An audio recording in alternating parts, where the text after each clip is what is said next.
Niining panahon nga ang putling ebanghelyo gihagis sa mga hiwi nga pagtulunan. Kinahanglan mo barug ang mga tinun-an ni Kristo sa pagpakigbisog sa paglaban sa pagtuo, nga magkausa ug alang sa tanang panahong gihatag sa Dios ngadto sa iyang katawan. Maoy hinungdan nga namugna kining tulumanon ang putling ebanghelyo. 30 minutos nga pagsabwag sa tinuod nga ebanghelyo. Kauban ni Pastor Jeremias Hangad, ang putling ebanghelyo. Tulumanon nga gihatod kaninyo sa Herald of Grace Radio Ministries Philippines. Ang putling ebanghelyo.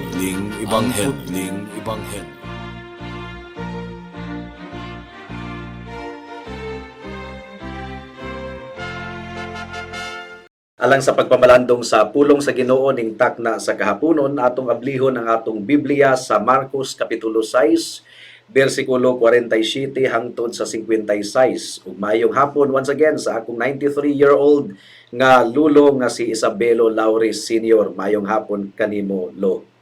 Mark chapter 6 verse 47 to 56. Ang giingon dinhi: Nianang pagkagabi ang sakayan didto na sa taliwala sa lanaw ug si Jesus naginusara sa bungtod. Nakita niya ang iyang mga tinun-an nga naglisod sa ilang pagbugsay, kay sungsungon man ang hangin. Nianang pagkakaadlawon giadto sila ni Jesus nga naglakaw sa tubig. Musaylo lang unta siya kanila apan sa ilang pagkakita kaniya nga naglakaw sa tubig. Naghuna-huna sila nga kadto usa ka multo. Naniyagit sila tungod sa kahadlok apan miingon dayon si Jesus kanila, ayaw kamo kahadlok, salig kamo kanako, ako kini. Unya misakay siya sa sakayan uban kanila ug milurang ang hangin.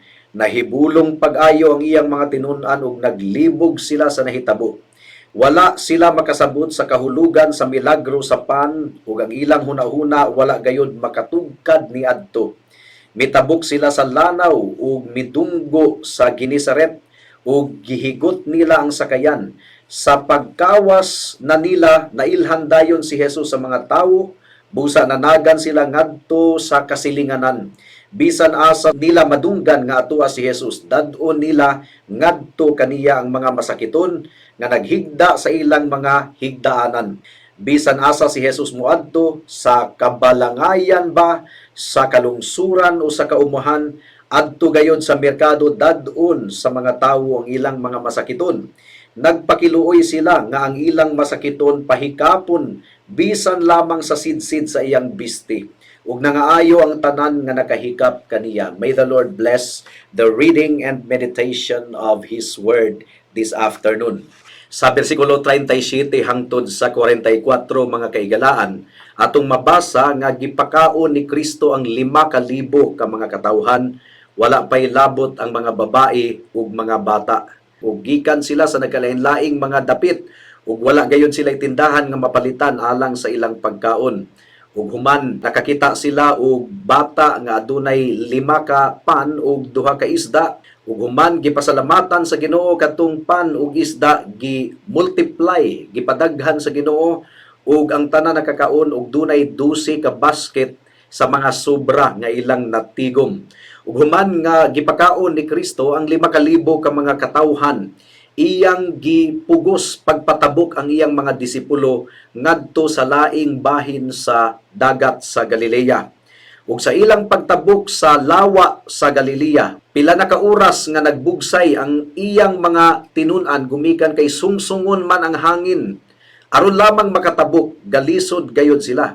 Ug sa record ni John, the Apostle John, mga 3 hangtod sa 4 ka milya na sila. After 7 or 8 hours, naa pa sila tunga-tunga sa dagat sa Galilea. Ang giingon sa Mark chapter 6 verse 48, nakita niya ang iyang mga tinun-an nga naglisod sa ilang pagbugsay, kay sungsungon man ang hangin. Lisod kayo kadto nga sitwasyon mga kaigsunan. Hanas na kadtong mga tawhana sa pagpanagat, pero bisan pa sa ilang kasinatian sa pagpanagat sulod sa daghang mga katuigan, ang ilang kusog mga kaigsuunan naluya og gikapoy kayo sila. 7 hangtod sa 8 ka oras nang gasigig bugsay. Ug samtang atua sila sa taliwala sa ilang kalisod, nakita nila si Jesus nga naglakaw ibabaw sa tubig. Ug ang teksto nato nagsulti nga sayloan unta sila sa atong Ginoong Hesukristo ngadto sa pikas bahin sa lanaw. Of course, nasayod kita nga ang atong buhi nga Dios adunay mas dako nga plano nganong iya katong gibuhat ug sa ilang pagkakita sa atong Ginoong Hesukristo nga naglakaw ibabaw sa tubig, naniyagit sila gumikan sa ilang kahadlok. Ang bersikulo 50 nga nagadescribe mga kaigsuunan nga nahadlok gayud sila, nalisang kaayo sila. They were shaken, they were smitten with fear. Mao nga gibadlong sila sa atong Ginoong Hesus, miingon ang Dios, ayaw kamo kahadlok, ako kini. Mga disipulo sila sa atong Ginoong Hesukristo, mga kaigsuunan. Mga magtotoo sila sa atong Ginoong Hesukristo. Ilang gibiyaan ang tanang mga butang aron lamang musunod sa atong buhi nga Dios. And yet, sa ilang pagsunod sa atong buhi nga Dios, miabot sa punto na nakabaton sila og kahadlok ug pagduha-duha. Nalisang sila, nahadlok sila og nagduha-duha. Sa laing bahin, sa bersikulo 54 hangtod sa 56, adunay baga nga mga katawhan, nagkalain-laing matang sa mga katawhan, nga nagsunod-sunod kang Hesus bisag asa siya moadto. Tungod kay nasayod sila nga adunay mabuhat si Hesus alang kanila. Ilang gidala ang ilang mga masakiton ug gipahikap sa iyang biste ug silang tanan nangaayo. Pero nakita nato nga kini nga baga nga mga katawhan, mga dili kini magtotoo. Later, uban kini sila sa musinggit didto sa Jerusalem, ilansang siya sa krus. Kung atong basahon kini nga chapter, mura og dako kayo sila og pagtuo ug pagsalig sa gahom sa atong buhi nga Dios. Pero dili gayud sila tinuod nga magtotoo. Murag wala sila pagduha-duha sa mabuhat sa atong buhi nga Dios. Niini nga passage nga atong gibasa, pero dili sila tinuod nga magtotoo. On the other hand, ang kadtong mga tinuod nga magtotoo nga mga disciples sa atong Ginoong Hesukristo, nakabaton sila og pagduha-duha ug kahadlok ug kalisang sa ilang kasing-kasing ngano man ni nga murag baliktad man. Unsa man ay ang kalainan sa duha ka matang sa mga katawhan. Ang duha ka matang sa mga katawhan, ang mga disciples sa atong Ginoong Hesukristo ug ang bagang panon sa katawhan, aduna kuno sila'y pagtuo sa atong buhi nga Dios. Pero ang pagtuo ni adtong baga nga mga katawhan, peke nga pagtuo. Dili tinuod nga pagtuo, wala mulahutay. Apan ang pagtuo ni adtong mga disipulo, bisan pa og adunay kahuyangon, bisan pa og adunay kalisang nga gibati nila at times, nagpadayon mga kaigsuunan hangtod sa ilang kamatayon. So ning tagna sa kahaponon atong i-examine kini nga topic once again, ang tinuod nga pagtuo versus peke nga pagtuo. Adunay kalainan sa tinuod nga pagtuo ug peke nga pagtuo. Adunay kalainan sa sagbot ug trigo. Adunay kalainan sa kugon ug sa tanglad. Adunay kalainan bisan pa og on the surface. Pare-pareho ang ilang hitsura. Adunay tulo ka bahin ang atong pagpamalandong ning takna sa kahaponon. Una, ang pagtuo sa mga disipulo ni Kristo. Ikaduha, ang pagtuo sa bagang panon sa mga katawhan. Ikatulo, ang kinaiyahan sa tinuod nga pagtuo. Ang pagtuo sa mga disipulo sa atong Ginoong Hesukristo. Sama sa akong giingon kaganina, kini nga mga disipulo, ilang gibiyaan ang tanan mga kaigsuunan, aron lamang musunod sa atong buhi nga Dios. Si Pedro, si Andres, ug si Santiago, ug si Juan, gibiyaan nila ang ilang mga bangka, ang ilang mga sakayan, aron lamang musunod sa atong buhi nga Dios. Si Matthew, iyang gibiyaan ang iyang taas kayo nga posisyon isip kubrador sa buhis, aron lamang musunod sa atong Ginoong Hesukristo. One by one, gitawag sa Ginoo ang iyang 12 ka mga apostoles. O katong mga apostoles sa atong Ginoong Hesukristo, giprotektahan sa atong buhi nga Dios. Except kang Judas, gumikan kay si Judas, sukad pa sa sinugdanan, wala man gyud siya tinuod makabig sa atong buhi nga Dios. Nagampo ang Ginoo alang sa iyang mga tinunan. John 17 verse 11 and 12. Bala ang amahan, bantayi sila diha sa gahom sa imong ngalan. Ang ngalan nga imong gihatag kanako aron sila mausa ingon nga ikaw ug ako usa lamang. Samtang ako uban pa kanila, gibantayan ko sila, pinaagi sa gahom sa imong ngalan, ang ngalan nga imong gihatag kanako. And yet, in this passage, mga kaigsuunan, nakabaton sila og tumang kalisang og kahadlok og pagduda. Gani ang atong teksto sa Marcos Kapitulo 6, versikulo 52, giingon dinhi, apan gipagahi ang ilang kasing-kasing. Ang pangutana, kinsa man ang gapagahi sa ilang kasing-kasing? Kinahanglang makatuna nato ang duha ka kalainan sa pagpagahi sa kasing-kasing sa mga katawhan. Gumikan kay duna pud kitay mabasa sa Biblia nga gipagahi sa Ginoo ang kasing-kasing sa mga katawhan isip usa ka paghukom. Usbon ko, duna tay mabasa sa Biblia nga gipagahi sa Ginoo ang kasing-kasing sa mga katawhan isip usa ka matang sa paghukom. Ang tawag niini mga kaigsuunan, judicial hardening. Pagpagahi resulta sa paghukom sa Ginoo kanila.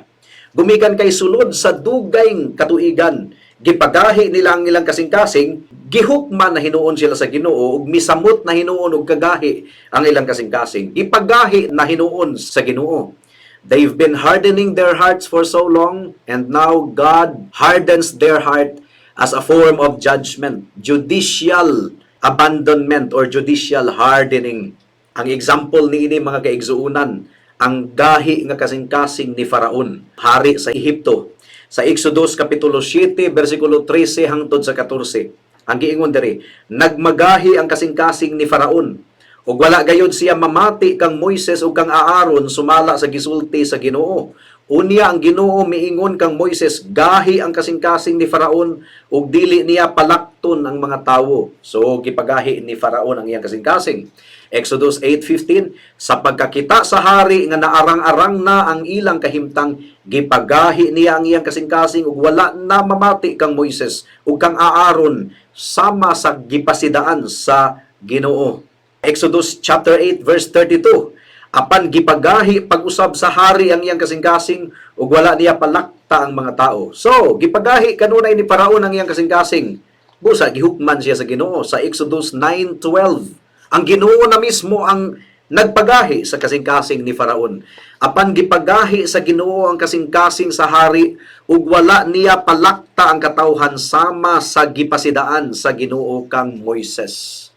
Busa higala kung ikaw ang matang sa tawo nga sulod sa daghang mga katuigan, gipagahi nimo ang imong kasing-kasing dili ikaw maminaw og tambag gikan sa pulong sa Ginoo. Imong gibaliwala ang mensahe sa ebanghelyo.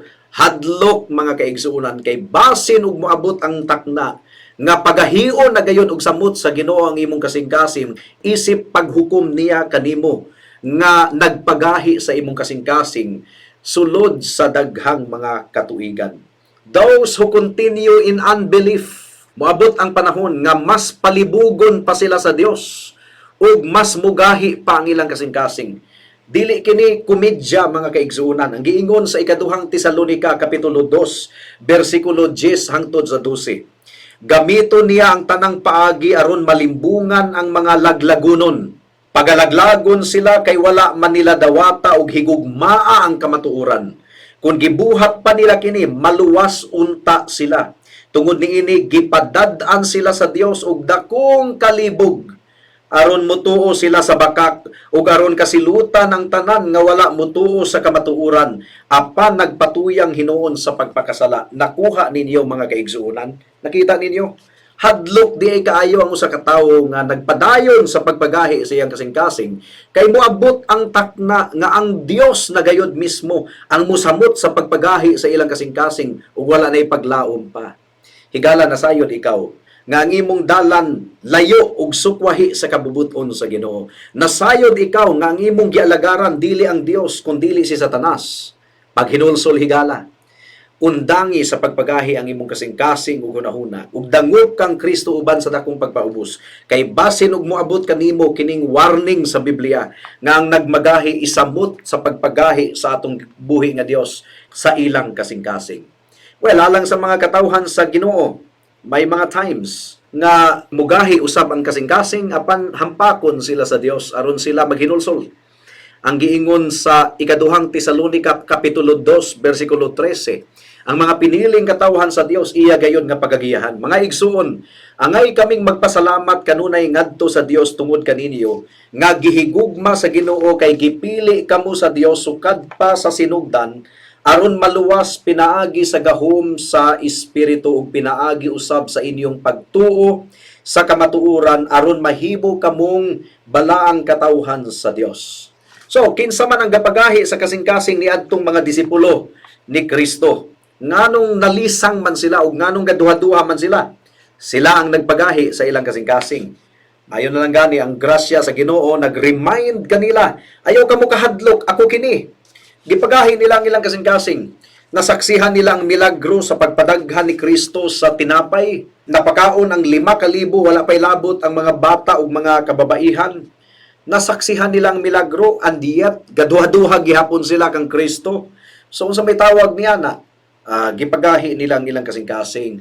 Ang mga Kristohanon magbantay gihapon, nga dili nato dudahan ang atong buhi nga Dios. Dali ra kaayo nakalimot ang mga tinun-an ni Kristo. Nalimta na dayon nila ang milagro nga bag-o pa lang nilang nasaksihan. Di ba, ingon anak man pud kita mga kaigsuonan, diha sa pagtuo, dunay mga problema nga moabot sa atong kinabuhi, dudahan dayon nato ang Ginoo. Magduda dayon ta kung tabangan ba kita sa Ginoo when the Bible tells us casting all your fears upon Him for He cares for you. So, paminawon nato ang giingon sa unang Pedro kapitulo 1 bersikulo 13. Busa andama ang inyong salabutan. Pag maugdang kamo ug ibutang gayud ang inyong paglaom diha sa grasya nga ihatag kaninyo sa panahon nga mapadayag na si Hesukristo.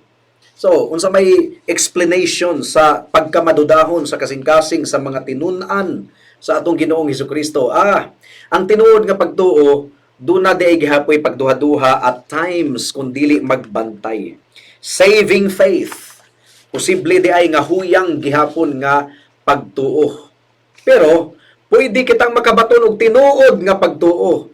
Pero ang tinuod nga pagtuo, duna di ay time nga atakihon kini sa pagduha-duha.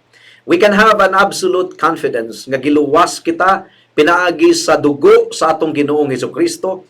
Aduna kitay kasiguruhan nga ang atong pagkaila sa atong buhi nga Dios nagdangat sa kapasayloan o kaluwasan sa atong mga kalag. Adunay comfort nga atong mabatunan nga makita nato ang kabag-uhan sa atong kinabuhi isip ebidensya sa tinuod nato nga pagtuo. And yet, aduna gayoy higayon nga ang atong pagtuo atakihon sa mga pagduda. Normal na kana sa Christian life.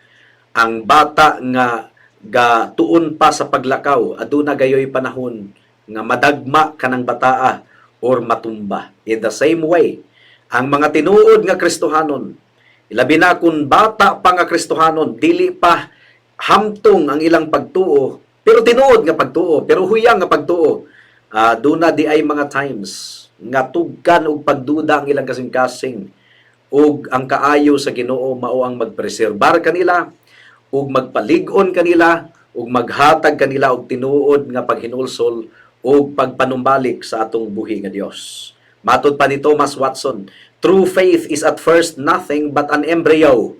Kaning murabaog kaning binhi pa sa bata nga naa sa tiyan. It is minute and small. Ang tinuod nga pagtuo posible nga magsugod kini sa gamay. Aduna pa kunoy mga pagduda, aduna pay mga temptasyon, aduna pay mga kahadlok. Magsugod kini sa mga kahuyangon apan malig-on kini sa madugay ug madali gumikan sa pagkamatinud-anon sa atong buhi nga Dios. Ang huyang nga pagtuo maggunit sa atong buhi nga Dios bisan pag-unsa kagamay sa iyang pagtuo basta si Kristo ang iyang gituuhan, i-honor sa Ginoo kana nga pagtuo. Hebrews chapter 11 verse 34. Gikan sa kahuyang nahimong lig-on. That describes the life of the Christian. Ikaduhang Korinto 12:10. Tungod ni Kristo gikalipay ko ang mga kahuyang, mga panamastamas, mga kalisdanan, mga paglutos ug mga kakulian, kay kun huyang ako, lig-on hinuon ako. Matinud-anon ang atong buhi nga Dios. Ikaduhang punto, ang pagtuo sa bagang panon sa katawhan. Kung atong basahon ang atong teksto karon, murag yun og kusog kayo ang ilang pagtuo, murag lig-on gayud kaayo. Gi-recognize nila ang atong Ginoong Hesukristo, na ilhan nila si Kristo, gusto nilang musunod kang Kristo bisag asa moadto si Hesukristo. Madasigon gayud sila. Nangumbida pa sila sa ubang mga katawhan, bisan pag mubiyahe sila layong dapit, musunod lamang sila kang Kristo. Ang giingon sa versikulo 55, busa nanagan sila ngadto sa kasilinganan, bisan asa nila madunggan nga tuwa si Jesus, dadto nila ngadto kaniya ang ilang mga masakiton nga naghigda sa ilang higdaanan. On the surface, mga kaigsuonan, murag encouraging tanawon kining mga tawhana nga dasig gayo sa atong buhi nga Dios. Unsa may problema ni ining baga nga panon sa katawhan? Ang problema nila, wa gyud sila na attracted sa atong Ginoong Hesukristo sa iyang pagka-Dios, pagkabalaan ug pagka-Mesiyas. They were only attracted by what Jesus Christ could do to them. Ganahan lang sila kang Kristo, gumikan kay duna sila'y mga panginahanglanon nga matagbo sa atong Ginoong Hesukristo. Wala sila misunod kang Kristo, gumikan kay nakita nila ang iyang kahimayaan. Misunod sila kang Kristo, gumikan kay aduna sila'y mga kinaugalingon nga mga panginahanglanon. Selfish ang ilang rason sa pagduol sa atong Ginoo. Juan Kapitulo 6, versikulo 26. Mo kini nga panghitabo, gidescribe ni Juan. Si Jesus mitubag, sultihan ko kamo, nangita kamo kanako, dili tungod kay nakasabot kamo sa mga milagro nga akong nahimo, kundili tungod kay nakakaon man kamo sa pan ug nangabusog. So gi-expose sa Ginoo ang ilang mga motibo. Adunay mga tawo nga muduol lamang ni Kristo, dili gumikan kay nakita nila nga sila makasasala, ug si Kristo lamang ang makaluwas kanila. Ang dugo nga giula ni Kristo kang iyang pagkabalaan mao ang magtabon sa ilang mga sala. Dili na mo ilang tumong sa ilang pagduol kang Kristo. Miduol sila kang Kristo alang sa panginahanglanon sa kwarta ug sa bugas. Now, in some ways, mura og lig-on pa ang ilang pagtuo kaysa pagtuo sa mga disciples. But in the end, musinggit sila nga ilansang si Kristo sa cross. Niadtong nagwalin na si Kristo sa pagtulunan nga bugat, nga nagsulti kanila nga maghinulsol og biyaan ang ilang kasalanan. Wala na. Wala na sila ganahi ni Kristo. Human niini mitabok si Jesus sa lanaw sa Galilea, misunod kaniya ang daghan kaayong mga tao kay nakita man nila ang mga milagro sa iyang pag-ayo sa mga masakiton. So, milagro ra ang ilang giapas, mga kaigsuonan.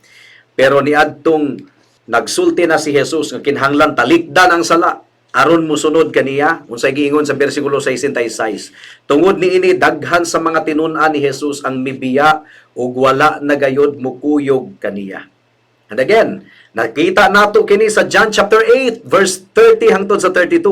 Ang giingon ni Jesus, busa miingon si Jesus sa mga nanuo kaniya, kung tumano ninyo ang akong pagtulunan, tinuod gayod nga kamo akong mga tinunan. Mahibalo kamo sa kamatuuran ug ang kamatuuran maghatag kaninyo kagawasan. Kay kining mga tawhana nag-angkon nga magtutuo kuno sila ni Kristo. Ang giingon ni Kristo, kung tinuod mo nga nanuo nako, kinahanglang magpadayon kamo. Magpabilin kamo sa akong pulong. Pero at the end of this chapter, unsa may gibuhat nila kang Kristo, human nga madunggan nilang bugat nga pagtulunan ni Kristo. Ang giingon sa bersikulo 59, ug namunit sila mga bato aron ilang batuon si Jesus, apan mitago siya og mibiya sa templo. Mga kaigsunan, mo ni ang Kristyanismo diri sa Pilipinas, ug sa nagkalain-laing dapit sa tibuok kalibutan. Ang mga tawo miduol sa Ginoo dili gumikan sa kasalanan nila nga nabugatan sila, no, ka-enjoy sila sa ilang sala. So, dili na mo hinungdan nga nung miduol sila kang Kristo. Ang hinungdan nga nung miduol sila kang Kristo, kay doon na sila'y panginahanglanon nga tagbuon sa atong Ginoong Hesukristo. So, ang ilang pagsimba, dili tungod kay nagpaubos sila o nagpasakop sa kabubuton sa Ginoo. Ang ilang pagsimba, gumikan kay doon na sila'y mga gipangayo sa Ginoo, mga panginahanglanon, selfish. They do not worship God because they understand nga ang Dios takos pagasimbahon. Dili na mo'y motibo sa ilang kasing-kasing. Ang motibo sa ilang kasing-kasing aron matagbo lamang ang ilang mga gikinahanglan. Mudangat na kita sa ikatulong punto. Unsa man day ang kinaiyahan sa tinuod nga pagtuo. Mga kaigsunan, ang tinuod nga pagtuo nakasabot sa problema sa sala. Ang bagang panon sa katawhan, miduol kang Hesus, dili gumikan kay nabugatan sila sa ilang sala. kundili gumikan kay aduna sila'y panginhanglanon nga natagbo sa atong Ginoong Hesukristo. Pero wala gayoy rason nga miduol sila kang Kristo gumikan kay nakita nila nga sila makasasala ug si Kristo lamang ang manluluwas, dili na mao'y rason. Pero ang tinuod nga pagtuo mga kaigsuunan, nasayod nga ang tanan nakasala ug nakabsan sa himaya sa Dios. Kinahanglan nga mapasiguli ang atong kalag sa atong buhi nga Dios, gumikan kay kaaway kita sa Ginoo, nahailalom kita sa tunglo sa Dios, gumikan sa atong pagkadautan o gumikan sa atong sala. Ug ang tanang mga katawhan nga tinuod nga nagtuo, muduol sila kang Kristo, gumikan kay buot nila nga masolusyonan ang ilang problema sa sala. Ug nakita nila ug nagtuo sila nga ang solusyon sa problema sa sala, ang dugo lamang ug pagkabalaan ug pagkamatarong sa atong Ginoong Hesukristo. Now, ang bagang panon sa katawhan nga kasunod-sunod ni Kristo, wala gayod makabaton ni ini nga rason. Apan ang tinuod nga pagtuo, nakita nila nga si Kristo bililhon kaayo sa nga tanan.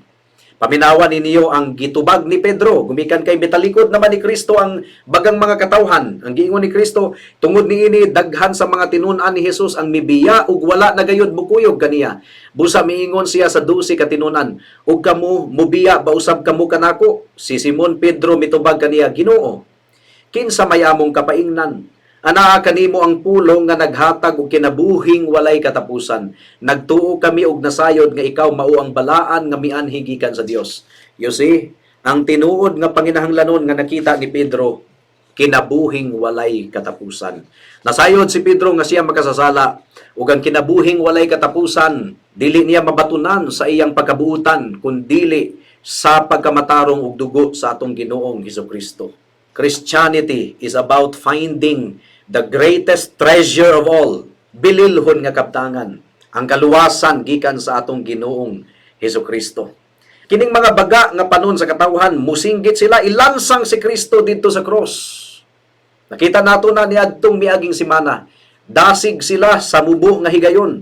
Apan, kung makita nila nga si Kristo hari nga adunay gisugo kanila nga buhaton, talikdan ang sala ug mga lagad kang Kristo ug musunod kang Kristo, mawada na sila og gana sa atong buhi nga Dios. Kaysa tinuod lang sila ang ilang Dios. Ang ilang kabubuton nga buhaton mao ang ilang gustong buhaton. Apan ang tinuod nga pagtuo andam nga isalikway ang tanan aron mosunod sa atong Ginoong Hesukristo. So encouraging mga kaigsunan, bisag unsa pa kahuyang ang pagtuo sa mga disciples, tinuod kadto nga pagtuo. Adunay mga pagduda pero mitubo sila. Naghinulsol sila gikan niadto nga mga kahuyangon ug makita nato eventually nalig-on ang ilang pagtuo, nagpadayon hangtod sa ilang kamatayon. Mao kana ang ilhanan sa tinuod nga pagtuo, nagpadayon mga kaigsuonan. Apan ang peke nga pagtuo dili gayud magpadayon. Mutuo ra na sa Ginoo temporary, labi na kung makita nila nga dunay panginahanglanon sila nga matagbo sa atong Ginoo, pero kung makita nila nga murag dunay mga hagit gumikan sa pagtuo, mo surrender. In the first place, dili tinuod nga magtutuo mo kini giingon sa atong buhi nga Dios nga si Hesukristo. Hinaot higala nga nakikistorya ang pulong sa Ginoo kanimo. Tinuod ba ang imong pagtuo? Tinuod lamang ang imong pagtuo kung ikaw nagasalig nga bisan pag unsay mahitabo sa imong kinabuhi, mawala man nimo ang tanan. Musunod ra gihapon ikaw kang Kristo, gumikan kay anaa lamang kang Kristo ang kaluwasan. Ang kwarta, ang balatian, ang mga panglawas nato nga gikinahanglan, mamatay ra gyud gihapon kita, pero adunay kalag nga moatubang sa Ginoo sa paghukom. Kung tinuod ka nga nagatuo ni Kristo, di gayod ka mobiya kaniya bisan pag mahanaw ang tanan. Gumikan kay pagkatapos ni ining kalibutan na adunay ganti na naghulat kanato. Higala kung wala ka pa kang Kristo, makasasala ka. Nailalom ka sa tunglo ug kapungot sa Dios, pero matangtang ka na nga kapungot ug kasuko. Kung musalig ikaw kang Kristo, ang dugo ug ang pagkamatarong ni Kristo igo na alang sa imong kaluwasan. Gisalo na ni Kristo ang tanang tunglo sa sala ug kapungot didto sa cross sa Kalbaryo. Kung musalig ka kaniya, wala na itunglo pa nga nahabilin alang kanimo. Gisalo na ni Kristo tanan didto sa cross sa Kalbaryo. Why don't you repent of your sin right now, my dear friend, and call on Jesus Christ, and He will save you. Dili kaniya balibaran mo kini iyang saad. Luwason kaniya ug luwason kaniya hangtod sa kahangturan. Magampo ta. Salamat o Dios sa mensahe nimo ning takna sa kahaponon ug among gipangayo ang bunga niini. Nagtuo kami nga ang tinuod nga pagtuo mulahutay gayod, mulungtad gayod hangtod sa imong pagbalik. O Dios, hinaot nga nakita kini sa imong mga katawhan ug ang mga nag-angkon lamang nga sila magtutuo apan dili day tinuod, hinaot nga gi-expose nimo ang tinuod nga kahimtang sa ilang kalag ug himuha sila nga tinuod nga magtutuo ning takna sa kahaponon. This we pray in Jesus name. Amen. Alang sa dugang nga mga pangutana, mahimong mo text kang Pastor Jeremias hangad sa 0935 744 3030.